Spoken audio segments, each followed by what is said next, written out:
हमारे ब्रज की दो सखियां यमुना जल भरने गई तो दोनों सत्संग करती थी आपस में।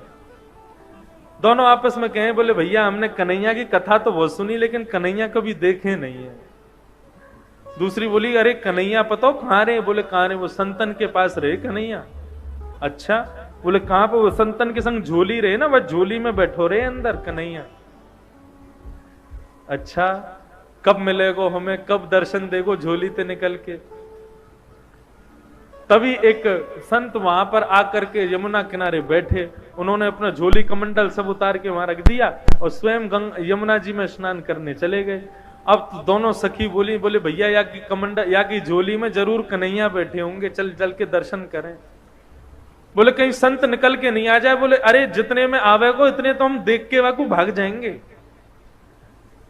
अब संत की झोली खोली, वो झोली में खूब सारे ग्रंथ निकले, ग्रंथों को निकाला, आदि आदि सब निकाले। नन्हे से डिब्बे में डिब्बा खोल करके देखा, डिब्बे में से कपड़ा हटाया तो लड्डू गोपाल उसमें विराजमान। अब तो सखियां दोनों आपस में, देख देख गोपाल जी, देखी बैठो कन्हैया।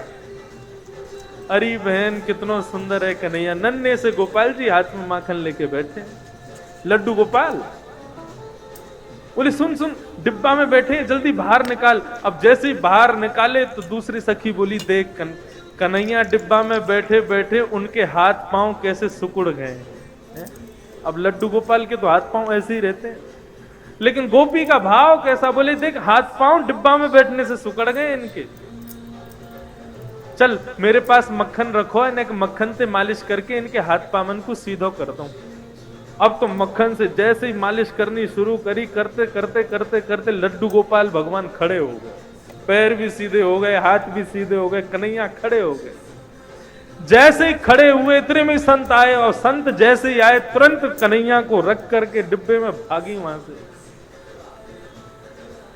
संत ने आकर के देखा तो लड्डू गोपाल, जो कि लड्डू गोपाल के रूप में थे, वो खड़े हो गए हैं। संत ने तो कहा कि अब उन सखी रुकती तो उनको प्रणाम करता, वो तो चली गई। प्रभु आज आपने बड़ी कृपा करी, आपने ऐसा चमत्कार दिखाया, आज ऐसे स्वरूप में दर्शन दिए। साष्टांग दंडवत करके जैसे ही चरण स्पर्श किए, संत का स्पर्श करते ही लड्डू गोपाल फिर से लड्डू गोपाल बन गए। संत के नेत्रों से आंसू बहने लगे, 2-4 घंटे रोता ही रहा। बोले प्रभु उन सखियों को ये तक नहीं पता कि आपके भोग के लिए मंत्र क्या बोलना चाहिए, आपका स्पर्श कैसे करना चाहिए, आपका भोग कैसे लगाना चाहिए। ऐसी अबोध उन सखियों के भाव से आप सीधे हो गए, और मैं जिसने आपकी प्राप्ति के लिए घर छोड़ा, परिवार छोड़ा, सब कुछ छोड़ के सन्यासी बना, मेरे स्पर्श करते आप फिर से लड्डू गोपाल बन गए। क्यों? आपको मैं प्रिय नहीं हूं?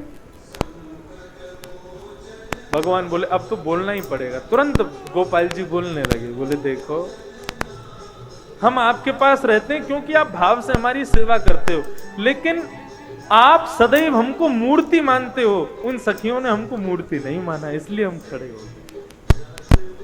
ये मूर्ति भाव अपने हृदय से निकाल दो। हम सदैव आपसे भी बात करेंगे। भागवत में आदि ग्रंथों में कितनी जगह कहा गया है कि अपने घर में अविराजित अपने लड्डू गोपाल को कभी मूर्ति नहीं समझना चाहिए, वो साक्षात ठाकुर जी, साक्षात कन्हैया। महाराज जी के इस प्रसंग से यह पता चलता है हमारे ठाकुर जी सिर्फ वहाँ वास करते हैं जहाँ उन्हें प्रेम मिलता है। वह सिर्फ प्रेम के भूखे हैं। चाहे आप 5 मिनट के लिए उनकी प्रार्थना करें, 5 मिनट से उनसे लाड लड़ाएं, वह वहाँ भी सुखी रह लेंगे। प्रभु ये नहीं कहते कि आप मेरी दिन और रात सेवा करें, प्रभु ये कहते हैं आप प्रेम से मुझे रखें। प्रेम है वहीं हमारे प्रभु वास करते हैं, वहाँ उन्हें बहुत सुकून मिलता है, और यकीन मानिए प्रभु आपको प्रेम से ही मिलेंगे। अगर आपको ये वीडियो अच्छी लगी हो तो चैनल को ज़रूर सब्सक्राइब कीजिएगा और कमेंट में राधे राधे ज़रूर लिखिएगा, और मेरे चैनल पर बने रहिए। राधे राधे, हरे कृष्णा।